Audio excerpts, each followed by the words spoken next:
In our pistol support groups, one of the first things we tell our new participants is that complete honesty, 100% transparency with their partner is absolutely crucial in the healing process.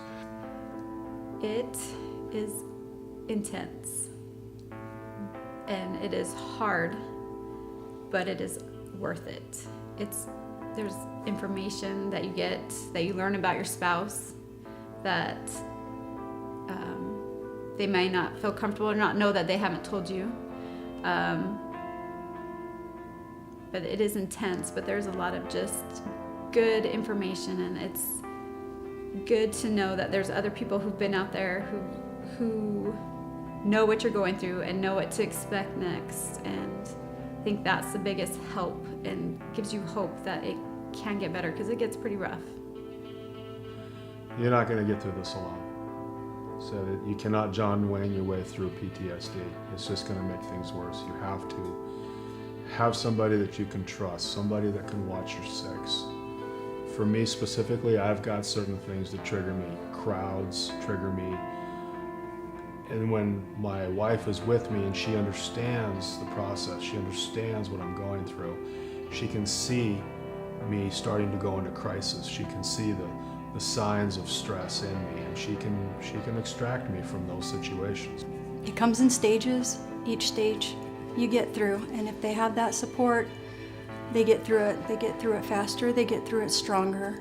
Having the incident be something that the family had to deal with as well, it's harder watching them struggle with it, watching them hurt, than it is for me. I can watch the video, I can talk about it, and it doesn't seem to trigger anything, doesn't seem to faze me, but listening to them talk about it, listening to them hurt again, or listening to their story of the hurt they went through is hard. There's some, I guess, guilt for putting them through that. So he proposed coming to this group, and I told him no. I said, we don't need to do that. Why would we do that? And he said, well, I met with Dave and I talked to him, and I think I was originally mad that he didn't tell me anything was an issue first, and that he seeked it somewhere else. And I felt like I should have been that comfort there, and I should have been the support system, so I was frustrated that I wasn't. And I told him no. And then a week later, he asked me again, and he said, I really want to go, I really want you to go with me. So I said, okay.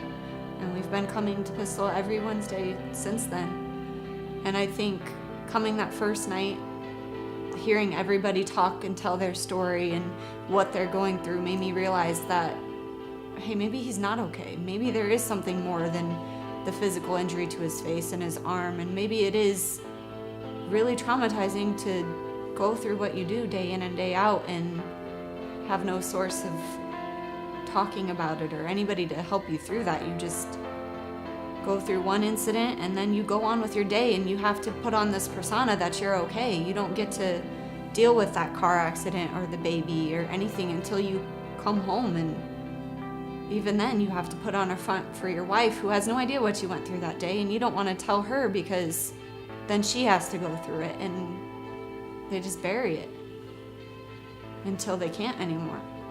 And then that's when it becomes an issue at the PD, when they tell them I have PTSD and they have to retire, because it's not fixable at that point. It's not an easy fix. It's not something that you can just reel back in quickly. It's a process, and if you notice those symptoms and signs and that you need help from the beginning, it is something that can be fixed. It's something that can be managed and handled, and help is there. It's good, and it's Pistol.